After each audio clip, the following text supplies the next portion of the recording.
मेरे कहने का मतलब ये है कि आप भी प्रोफ़ेसर हैं, कहीं आपको तो डर नहीं है कि 2 मुकदमा ऑलरेडी पहले से चल रहे हैं और आपको भी निकाल दिया जाए? नहीं, नहीं, नहीं, देखिए ऐसा है ना कि लोग जानना चाहते हैं क्या चुनाव-वुनाव भी लड़ेंगे या फिर बैकडोर रह के मतलब जो है सपोर्ट करेंगे? मैं जो कह रहा हूँ, मैंने राहुल गांधी जी की कांग्रेस को हाँ। चुना। उनको संघी माइंडसेट के लोगों को बिठा देना है, तो इतिहास अपनी तरह से ताजमहल नहीं तेजो महल है। लखनऊ विश्वविद्यालय का एक दौर में कि ये राजनीति की नर्सरी है।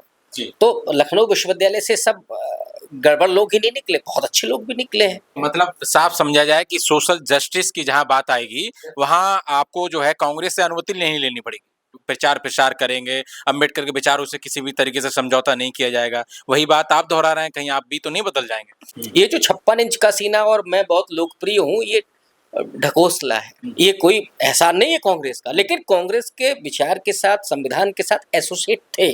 आप नेहरू जी को जरा याद, नेहरू जी की कैबिनेट में श्यामा प्रसाद मुखर्जी हैं, डॉक्टर अंबेडकर हैं, सभी विचारधाराओं के दक्षिणपंथी भी और वामपंथी भी, सोशलिस्ट भी, डॉक्टर अंबेडकर जैसे लोग हैं। ये नहीं है कि आप अमेरिका गए तो अब की बार ट्रम्प सरकार, ये विदेश नीति में नहीं होता है कि जब नेहरू जी खड़े हो जाते थे, भारत हस्तक्षेप करता था तो तमाम दूसरे देश वो सम्मान करते। आज आप ढिंडोरा पीट रहे हैं विश्व गुरु होने का, लेकिन सच्चाई ये है कि हाथ मिलाने से भी दूसरा राष्ट्रपति आपको उत्कारता है। अब क्या है कि आप विपक्ष मुक्त देश चाहते हैं तो सवाल ही नहीं उठेगा। आप संसद में बहस नहीं चाहते हैं, सवाल ही नहीं होगा। हम चाहते हैं कि इस देश में आरक्षण की सीमा बढ़े, हम चाहते हैं कि कास्ट सेंसस हो, हम चाहते हैं कि सरकारी नौकरियां हो, हम चाहते हैं कि बैकलॉग की भर्तियां हो, हम चाहते हैं कि प्राइवेट इंस्टीट्यूशंस में भी रिजर्वेशन हो, हम चाहते हैं कि जुडिशरी में रिजर्वेशन हो। हम राहुल गांधी जी कांग्रेस को लेकर के आए और इसलिए मैं कह रहा हूँ, उसके पहले की जो कांग्रेस थी उसमें बहुत सारी खामियां थी, उसके खिलाफ। और आरएसएस का ये 100वां साल था जब चुनाव हुआ, उनकी मंशा थी कि हम भारत को हिंदू राष्ट्र घोषित करें, जिसके खिलाफ बाबा साहब ने सीधे कहा था। साथियों नमस्कार, मैं वीरेंद्र और आप देख रहे हैं बोलो साथी। हमारे देश के जाने माने चिंतक, लेखक और बौद्धिक व्यक्ति, लखनऊ विश्वविद्यालय हिंदी विभाग में एसोसिएट प्रोफेसर और लगातार तमाम मीडिया चैनल्स के माध्यम से देखते रहते हैं।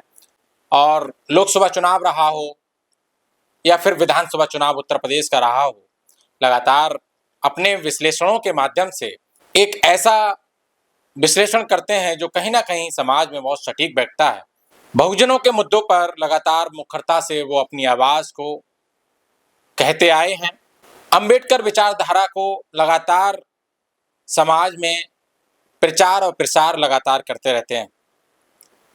देश में या फिर प्रदेश में या फिर कहीं भी किसी भी प्रकार की जो बहुजनों के साथ अगर कोई घटना होती है तो उस पर भी उनकी टिप्पणी सामने आती है। कहें तो राजनीतिक मुद्दों से लेकर के सामाजिक मुद्दों पर भी अपनी टिप्पणियां रखते रहते हैं। एक लंबे इंतजार के बाद लोग कयास लगा रहे थे कि प्रोफेसर रविकांत किसी ना किसी पार्टी को ज्वाइन करने वाले हैं। तो 14 अगस्त के दिन दिल्ली में राहुल गांधी के समक्ष, राहुल गांधी के नेतृत्व में उन्होंने कांग्रेस पार्टी को ज्वाइन किया है। उसी को लेकर के आज पहला इंटरव्यू हमारे साथ देने जा रहे हैं। सर, सबसे पहला सवाल यही है कि उत्तर प्रदेश की मुख्य विपक्षी पार्टी समाजवादी पार्टी या फिर कहें जो देश में दलित पार्टियां हैं, क्योंकि आप दलितों के मुद्दों पर मुखरता से बोलते आए हैं, सामाजिक मुद्दों पर मुखरता से बोलते आए हैं। चिराग पासवान से लेकर के मायावती जी रही हों या फिर रामदास अठावले रहे हों, चंद्रशेखर आजाद रहे हों, उन सभी लोगों को छोड़ करके आपने कांग्रेस पार्टी को क्यों चुना? शुक्रिया वीरेंद्र, और बहुत शुभकामनाएं आपके चैनल के लिए। देखिए, जो आपने कहा कि लंबे समय से लोग इंतज़ार कर रहे थे, इंतज़ार तो हमें था कि इस देश में आरएसएस की हुकूमत वो ख़त्म हो, जो मनुवादी मानसिकता है वो ख़त्म हो, जो संविधान पर ख़तरा है वो ख़त्म हो।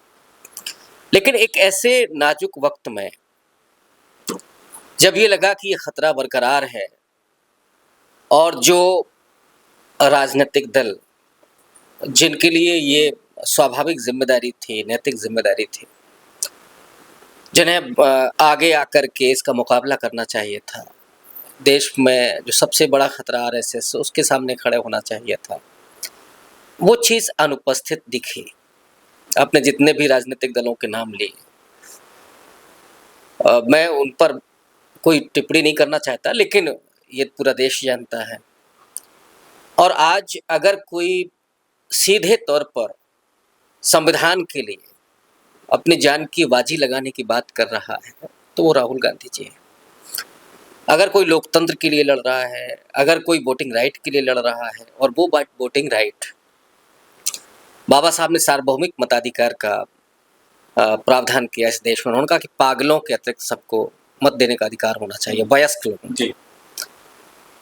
वो जो सदियों से वंचित मूक थे, जिन्हें बोलने का अधिकार नहीं था, पढ़ने का अधिकार नहीं था, जिन्हें गरिमापूर्ण जीवन जीने का अधिकार नहीं था, चप्पल पहन करके चलने का अधिकार नहीं था, पहले तो चप्पल थी ही नहीं, उन लोगों की आवाज संविधान बनता है। बाबा साहब ने जो किया वो बनता है।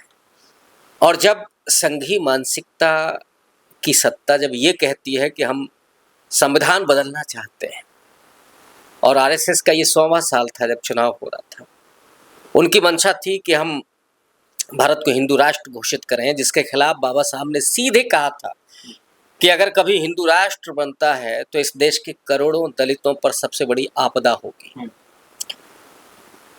तो ये चुनौती बरकरार है, और जब कोई नहीं सामने आ रहा है खुल करके, कोई दबाव में है, कोई खामोशी से अपना राजनीतिक पार्टी को चला रहा है, किसी ने समझौता कर लिया है, कोई हिंदुत्व की गोद में जाकर के बैठ गया है, उस समय अगर कोई तन करके खड़ा है तो उसके साथ जाना चाहिए। आपने कहा कि आरएसएस का जो उपनिवेश है वो भारत में इस समय चल रहा है। कल आपने जो प्रेस कॉन्फ्रेंस में बोला, ये किस मायने में चल रहा है, मतलब कुछ बताइए। देखिए, इसको मैंने जोड़ा था कि जब गांधी जी भारत आते हैं तो उस समय जो ब्रिटिश साम्राज्यवाद था जिसने भारत को उपनिवेश बनाया हुआ था, यहाँ से आर्थिक दोहन करना, उपनिवेश का मतलब क्या था? भारत की आर्थिक संपदा को ब्रिटेन ले जाना। आज मैं आरएसएस का उपनिवेश क्यों कह रहा हूँ? आरएसएस ने इस देश की सारे एसेट्स को खींच लिया है। दलितों के पास क्या एसेट था, क्या अवसर थे? शिक्षा, रोजगार, सरकारी नौकरियां, आरक्षण को छीन लिया, सरकारी नौकरियां खत्म कर दी गई, 90,000 स्कूल बंद हो रहे हैं। तो ये उन्होंने जो खींच लिया अपनी तरफ, यही उपनिवेश है। दलितों को फिर से गुलाम बनाने की साजिश चल रही है। महिलाओं पर खिसाब, वो उन पर तमाम तरह के एलिगेशन लगाए जा रहे हैं। मैं उन बातों को कहना भी नहीं चाहता। मनु स्मृति के आधार पर उनको दहलीज के भीतर आप पहुंचा दें, वो नौकरियां ना करें, पढ़े नहीं, उनके पढ़ने तो छोड़ दीजिए, पहनने पर फप्तियां हो रही है कि क्या पहनेंगे।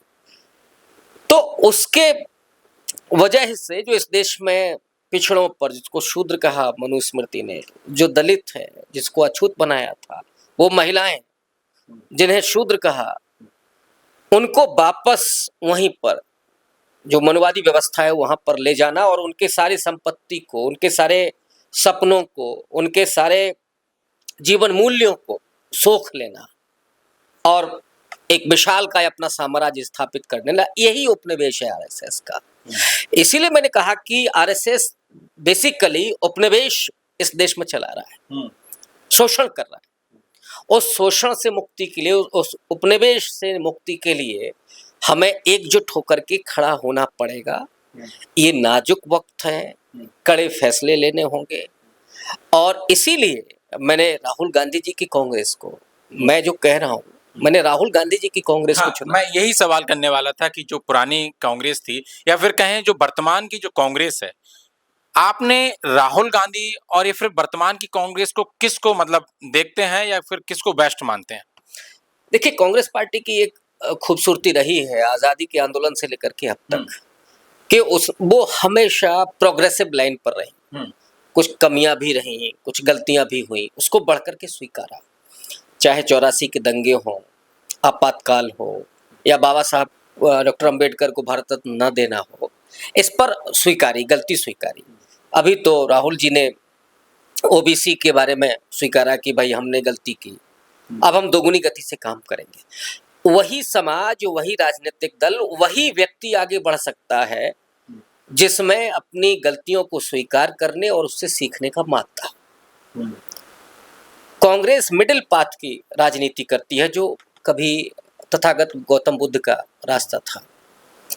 उस रास्ते पर आज राहुल गांधी जी कांग्रेस को लेकर के आए हैं। और इसलिए मैं कह रहा हूँ, उसके पहले की जो कांग्रेस थी उसमें बहुत सारी खामियां थी, उसके खिलाफ बहुत सारे आंदोलन हुए, मानवर कांशीराम जी ने आंदोलन किया और भी सामाजिक न्याय की राजनीति आई, वो चूक थी तभी ये राजनीतिक दल उभर करके आए, इसमें कोई तो राय नहीं।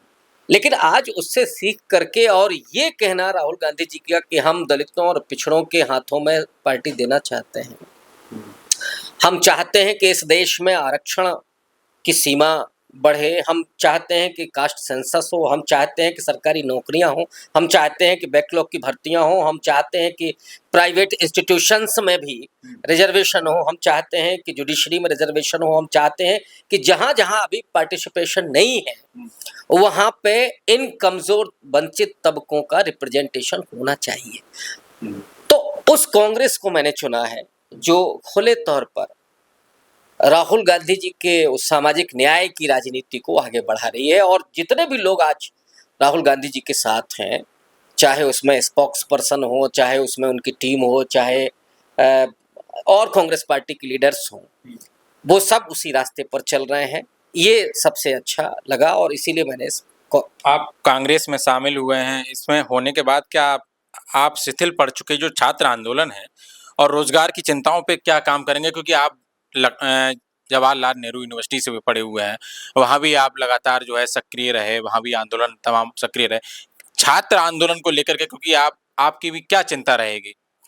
देखिए, इस देश में जो सबसे बड़ा नुकसान हुआ वो छात्र राजनीति का खात्मा है, नौजवानों के आंदोलन का खात्मा है। क्योंकि नौजवानों में नए सपने होते हैं, नया खून होता है, उत्साह होता है। तो कई बार ये हो सकता है कि गुस्सा हो उनमें, तो इसलिए कहते हैं ना कि होश और जोश दोनों हमें चाहिए। तो जो वयस्क लोग हैं, जो सीनियर लोग हैं, उनका नेतृत्व चाहिए और नौजवानों का साथ चाहिए। तो अब जब आपने उस राजनीति को खत्म किया, आंदोलन को खत्म किया, तो आप केवल होश लेकर के क्या करेंगे? जोश भी तो चाहिए। मुझे लगता है कि आज की तारीख में इस बात की ज़रूरत है कि जो नौजवान पीढ़ी है उसमें एक राजनीतिक चेतना होनी चाहिए, एक राजनीतिक जो ट्रेनिंग है वो होनी चाहिए। उसमें जेएनयू क्यों अपने आप में अलग था, या और डीयू है अपने आप में क्यों अलग है? लखनऊ विश्वविद्यालय का एक दौर में कि ये राजनीति की नर्सरी है, तो लखनऊ विश्वविद्यालय से सब गड़बड़ लोग ही नहीं निकले, बहुत अच्छे लोग भी निकले हैं। राज्यपाल से लेकर मुख्यमंत्री और बड़े राष्ट्रपति निकले हैं इसी विश्वविद्यालय से। आचार्य नरेंद्र यहाँ के वाइस चांसलर रहे हैं। तो अच्छाई और बुराई दोनों चलती हैं, साथ चलती हैं। आपको किसको देखना है? और अगर छात्र आंदोलन, छात्र राजनीति में कुछ बेहतर हो सकता है, हाँ, जहाँ गड़बड़ियां हैं उनको दुरुस्त किया जाए, ये तो हमेशा ही माना जाता है। तो मुझे लगता है कि इस चीज को बढ़ाने की जरूरत है। रोजगार का सवाल, नौजवानों के आंखों के आगे अंधेरा है, सपने खत्म हो रहे हैं उनके, और जब कहते हैं ना कि सपना मर जाता है तो उससे बड़ा कुछ भी नहीं होता, उससे बुरा कुछ भी नहीं। अच्छा, क्योंकि आप प्रबुद्ध वर्ग से आते हैं, तो क्या लगता है प्रबुद्ध वर्ग की जो लामबंदी इस सरकार के खिलाफ लोकतंत्र में जो महंगाई और भ्रष्टाचार है उस पर क्या काम करेंगे, मतलब कांग्रेस में ज्वाइन करने के बाद? देखिए, सबसे अच्छी बात है कि इस हिंदुत्व की सत्ता और आरएसएस के खिलाफ शुरू से ही, चाहे वो लेफ्टिस्ट हो, सोशलिस्ट हो, गांधीवादी हो या अम्बेडकराइट हो, वो हमेशा मुकाबला करता रहा।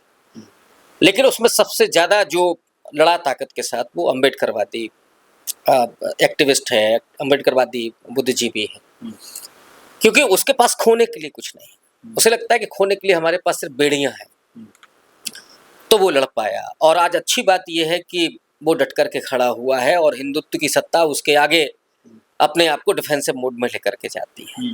महंगाई और भ्रष्टाचार से जुड़े हुए सवाल ये हमेशा से रहे हैं, चाहे किसी की भी सरकार रही हो, जो भी विपक्ष में रहा है। अब क्या है कि आप विपक्ष मुक्त देश चाहते हैं तो सवाल ही नहीं उठेगा। आप संसद में बहस नहीं चाहते हैं, सवाल ही नहीं होगा। अरे साहब, अगर हम अपने नौजवानों के सवाल को नहीं उठाएंगे, हम सरकार में जो करप्शन हो रहा है उसके सवाल को नहीं उठाएंगे, तो हम एक बेहतर भारत का सपना कैसे देख सकते हैं? एक विकसित भारत का सपना, एक ताकतवर भारत का सपना, और वो ताकतवर जो कहीं साम्राज्य स्थापित नहीं करे, जो एक नैतिक ऊंचाई को पाए, जो गरीबी के समय नेहरू जी के यहाँ थी कि जब नेहरू जी खड़े हो जाते थे, भारत हस्तक्षेप करता था तो तब तमाम दूसरे देश वो सम्मान करते थे। आज आप ढिंढोरा पीट रहे हैं विश्व गुरु होने का, लेकिन सच्चाई ये है कि हाथ मिलाने से भी दूसरा राष्ट्रपति आपको दुत्कारता है। आप जबरन गले पड़ते हैं, वो पीछे हटता है। इससे भारत की प्रतिष्ठा कमजोर होती है। ये मामला ये किसी प्रधानमंत्री, किसी इंडिविजुअल का नहीं है। अगर प्रधानमंत्री के कहीं अपमान होता है तो वो देश का अपमान होता है। लेकिन आपका बिहेवियर इस तरह का होना चाहिए, आपके भीतर नैतिक बल होना चाहिए। आप देश की प्रतिष्ठा के अनुसार जब बिहेवियर करते हैं, ये नहीं है कि आप अमेरिका गए तो अब की बार ट्रम्प सरकार, ये विदेश नीति में नहीं होता है। जब आप इस तरह की गलतियां करते हैं तो फिर आपको खामियाजा भुगतना पड़ता है। तो देश की नैतिक ताकत कमजोर हुई है, भले ही आर्थिक ताकत बढ़ी हो, और मुझे लगता है कि उस नैतिक ताकत को मजबूत करने की जरूरत है। आर्थिक ताकत तो है। आप क्योंकि ये प्रोफेसर हैं तो आप एकेडमी से जुड़े हुए हैं, तो जो एकेडमिक स्तर पे जो कठिनाइयां हैं या फिर जो विसंगतियां हैं, इस सरकार का जो अपना एक मनमानापन है, एक तरीके से जो इनका एक अपना एक रवैया है एकेडमी को लेकर के, उस पर आपका क्या काम रहेगा? देखिए, एक तो इन्होंने विश्वविद्यालय खत्म कर दिया। इनको डर लगता है सवालों से, पढ़े लिखे लोगों से, नौजवानों से, उनके सपनों से। ये एक आज्ञा पालक समाज बनाना चाहते हैं कि 5 किलो राशन में वो बिके, हमको वोट दे और सवाल कुछ ना करे, सरकार कुछ करे तो थैंक यू मोदी जी बोले। ये लोक कल्याणकारी राज्य की भावना नहीं है। इसके पहले भी सरकारों ने दिया है। ये right to food, right to education से लेकर के और मिड डे मील होते हुए, तब तो किसी को थैंक यू नहीं बोला जाता था।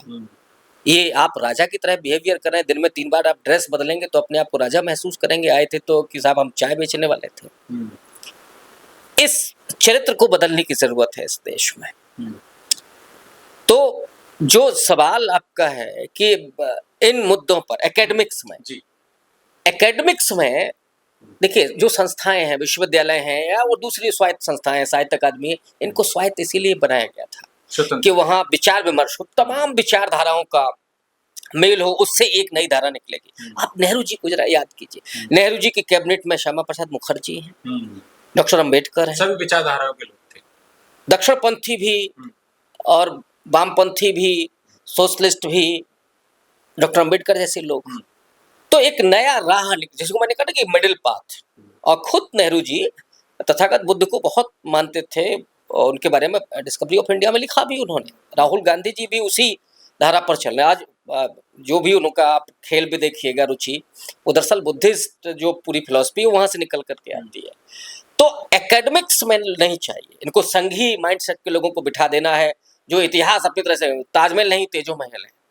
जो लिखेंगे कि साहब अकबर ने 20,000 लोगों को मरवाया था तो वो हिंसक और क्रूर था, लेकिन उसके जो और काम है वो छोड़ दीजिए। तो मैं ये नहीं कह, इतिहास में होना चाहिए, बिल्कुल होना चाहिए कि क्या किया, लेकिन एक केवल पक्ष दिखाना या उसके जरिए आपका मकसद क्या है कि घृणा पैदा करना किसी समाज। ये देश सबका है, ये किसी के बाप का नहीं है। कि कोई अगर सोचता हो कि ये इस धर्म का, इस जाति का है, उसका है। जब ये देश बना आजादी के बाद, एक नया भारत बना और वो सबका देश।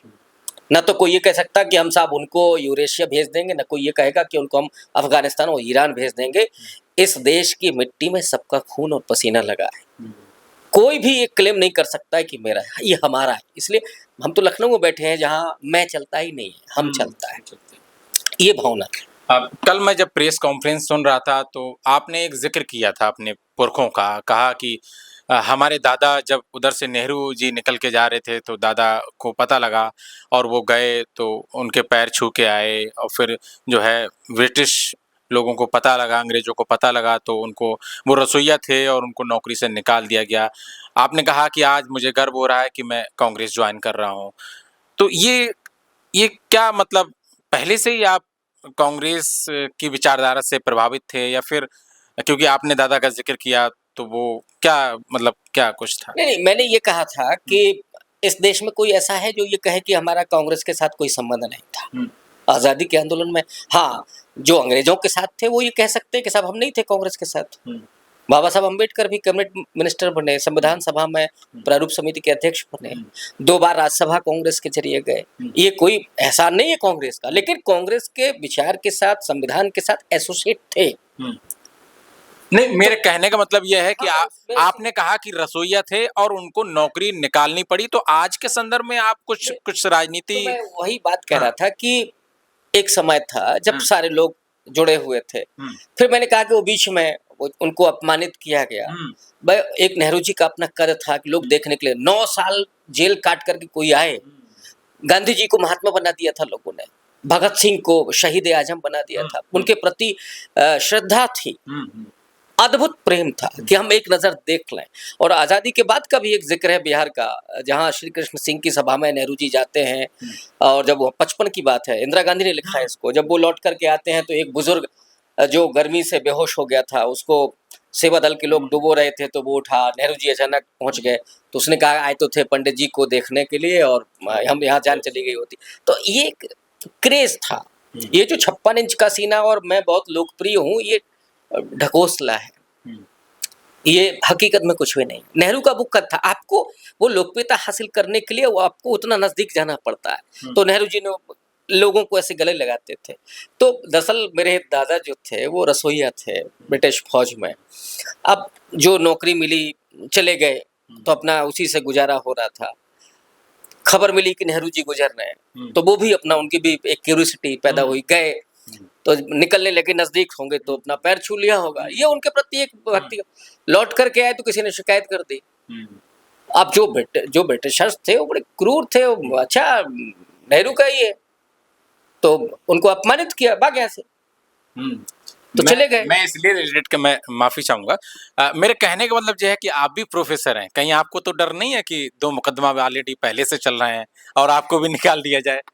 नहीं नहीं नहीं, देखिए ऐसा है ना कि इस समय मुकदमों से कौन, जो डर गया सो मर गया। ये इतने कायर लोग हैं, ये डराते हैं, और इनके सामने के तन करके खड़े हो जाओ ना तो ये बिल्ली के माफिक भागते हैं। जैसे बिल्ली को देख करके चूहा भागता है, वैसे ही इनकी हैसियत इतनी ही है। आज़ादी के आंदोलन में ये भागे, उसके बाद इंदिरा गांधी के समय भागे, कब नहीं भागे, कितनी बार माफीनामे इन्होंने लिखे हैं।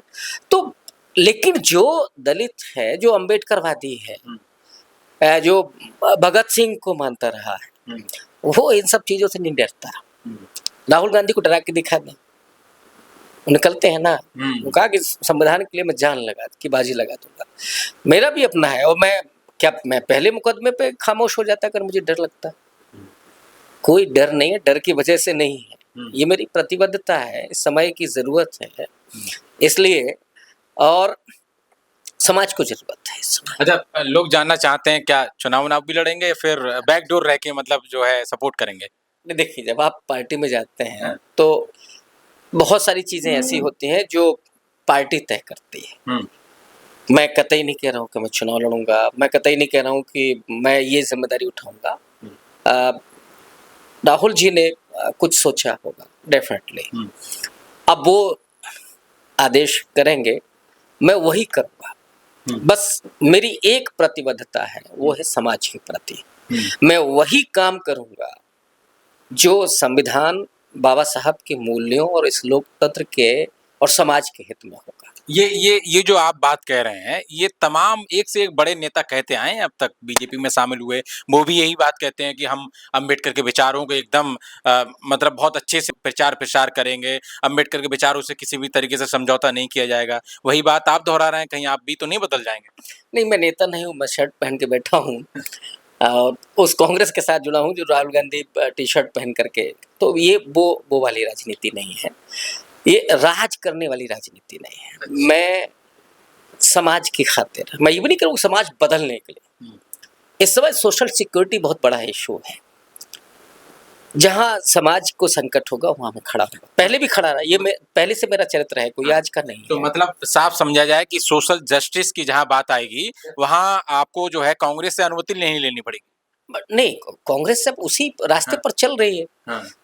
तो उसमें राहुल जी जो काम कर रहे हैं वो सोशल जस्टिस के लिए कर रहे हैं, मुझे लगता है उसका एक्सटेंशन होगा। मैं अगर उसमें कुछ और 2 कदम बढ़ाऊंगा वो एक्सटेंशन होगा, और उस पर मुझे नहीं लगता कांग्रेस पार्टी में कोई एतराज होगा। खुद राहुल गांधी जी ने कहा कि हम तो चाहते हैं कि आप लोग आए। तो ये सोशल जस्टिस कांग्रेस का कोर एजेंडा है, और उस पर चलने का मतलब है कि आप उसमें कुछ ऐड कर रहे हैं। हमसे बात करने के लिए भी आपका बहुत शुक्रिया। Thank you.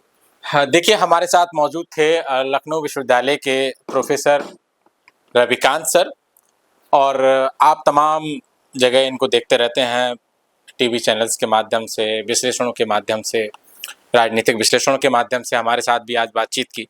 तो अब प्रोफेसर के साथ साथ अब एक राजनीति का हिस्सा भी सर ने चुन लिया है, जो कांग्रेस के साथ चुना है। और स्पष्ट कहना है प्रोफेसर रविकांत सर का कि जो अंबेडकर की बात करेगा हम उनके साथ हैं, और अंबेडकर की जो बात कर रहे हैं, उनके विचारों की जो बात कर रहे हैं, सामाजिक न्याय की जो बात कर रहे हैं, वो कांग्रेस पार्टी कर रही है, जिसके लिए उन्होंने चुना है।